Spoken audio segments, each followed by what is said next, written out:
Shalom. All praises to Yahweh, Ba'ashem Yahushai, Ba'ashem Harakakadash. Double honors to the apostles and elders, great most on the real world.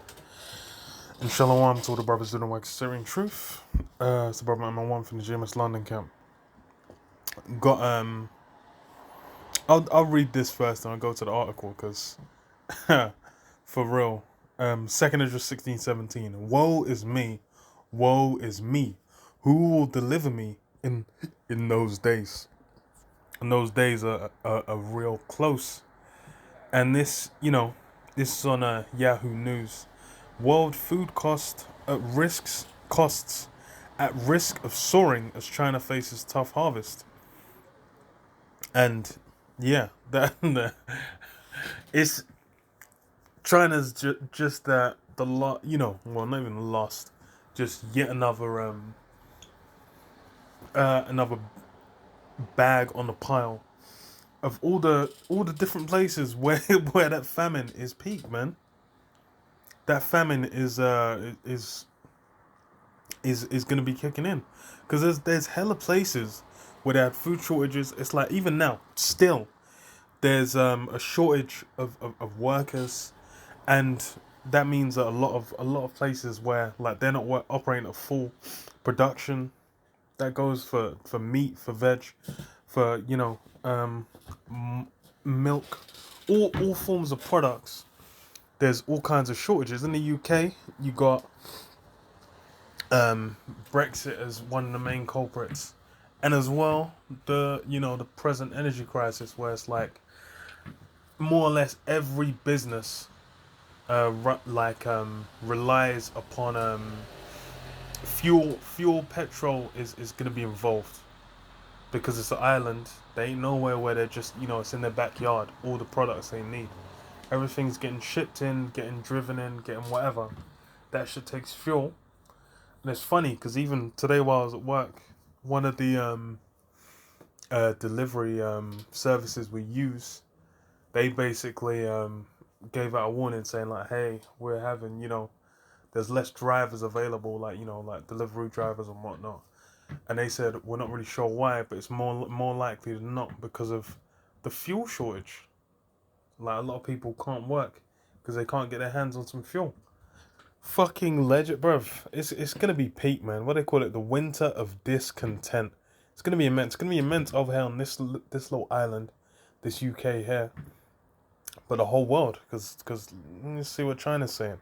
China is set for a difficult harvest season as a severe energy crunch hurts the outlook for booming production, a development that risks triggering a renewed surge in world agriculture and food prices. Oh, energy as well. So for them, it's an issue. And that's the thing. It's not even gone into winter. Winter when that heat, that electricity, that gas is needed for heating, for sustenance, for prices are gonna be uh, climbing swiftly. This is gonna be peak. Autumn harvest in the top agricultural producer is underway, just as the world's #2 economy faces power shortages in industrial hubs that threaten to slow growth.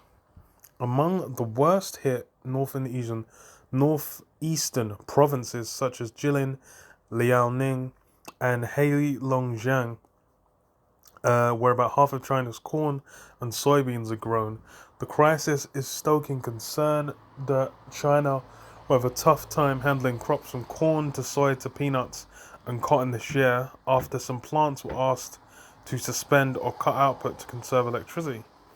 Yeah, and it's funny because like soy, cotton, what was the other one? Soy, cotton, corn, peanuts as well. These things are used in a wide variety of products, a wide variety of situations. Because even it's like, I believe cotton and soy and corn, not sure soy. I know cotton, I know corn, and I think one other one I can't think of. Maybe it's soy. They have like a lot of the waste in the production well, I said a waste. The parts of the food that people eat, there's a lot of leftovers, and that shit becomes feed. That's sold as feed to to meat production places where they got animals. So it's like it's actually peak, man. A lot of these things are interreliant.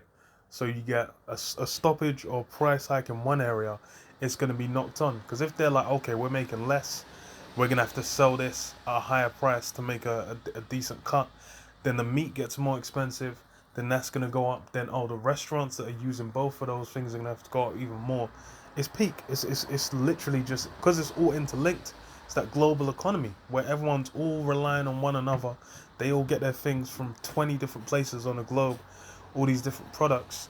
So, if there's strain on that, especially when it's on the delivery systems, or when it's like so interlinked, it's going to affect multiple areas of where people are spending money. You might just think, oh, it's just okay, it's just corn. I'm just not going to go buy no corn. Ain't going to buy anything that's got corn syrup in it or whatever. But then you'll still feel it through other things, even outside of just the corn products. Um, Over the past year, the nation imported a record amount of agricultural products due to a domestic shortage, driving prices and global food costs to multi-year highs. Yeah, even if you even if you didn't buy anything related, just because these guys are basically having to, buy things on a mass scale, prices have gone up elsewhere. So far, the power shortage has forced soybean processors in the northern regions to shut, affecting some operation of Louis Dreyfus Co. Bunge Limited and Wilmar International Limited's Yehai Kerry unit. There's also concern that the electricity crunch could cut operating rates of corn processors that make products like starch and syrup, Chinese brokerage Hutai Futures Co. said. Yeah, it's like starch. That shit, bruv, it's like these things are just going to be used in such a wide array of products, like where it's not even going to be related to food. And that's it's peak. That's the whole. That's why it's like, what do you call it? What is it, like Jenga? Jenga, where it's like it's all built. All the blocks are interreliant. They're all relying on the blocks that come below it. You pull out the wrong block, the one of those key supporting blocks, and then bang, it's peak. The whole thing tumbles.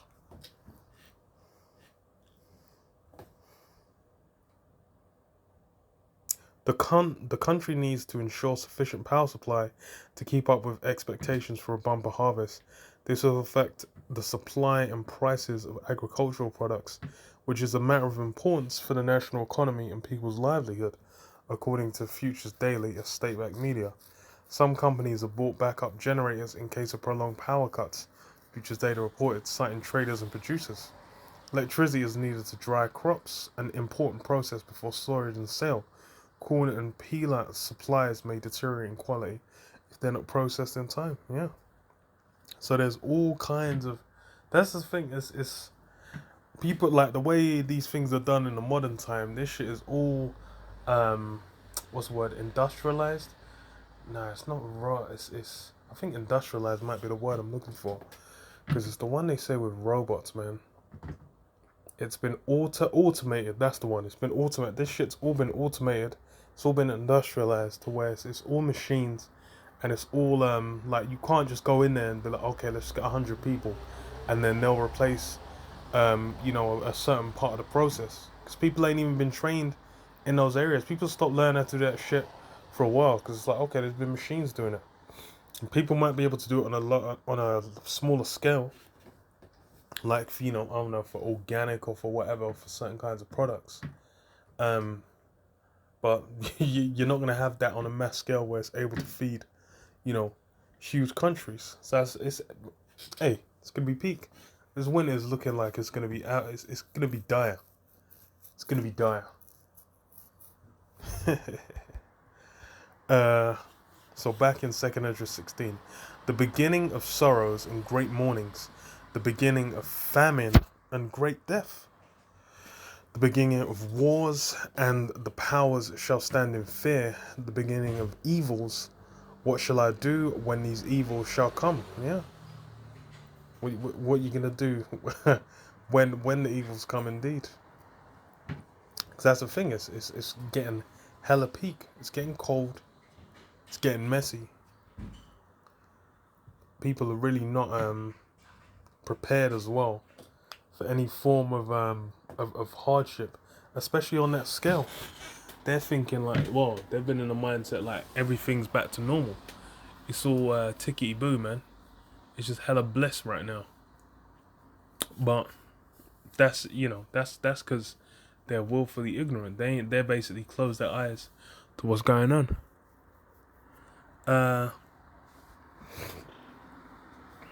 Behold, famine and plague, tribulation and anguish are sent as scourges for amendment. But for all these things they shall not turn from their wickedness, nor be always mindful of the scourges. Which is happening.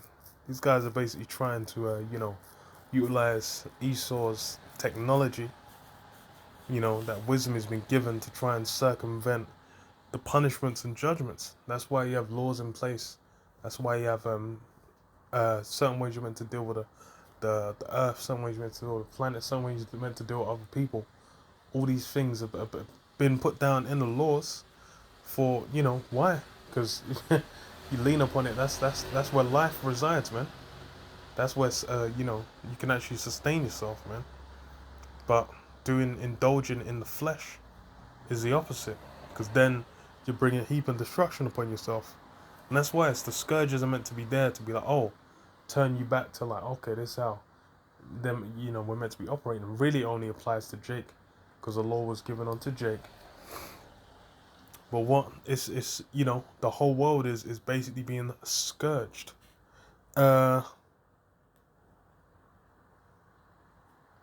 Behold, victuals shall be so good cheap upon earth, that they shall think themselves to be in good case. And even then shall evils grow upon earth, sword, famine, and great confusion. Yeah? Victuals gonna be hella cheap. Like, that's, people have been making a killing. They got their stim checks. They might have made like a little 3-4 grand off, playing the stock market. They might have got, a raise at their job, because there's not that many people working. But then what? Then all of a sudden they can't buy no fucking fuel, or they're paying 2 or 3 times as much as they used to pay.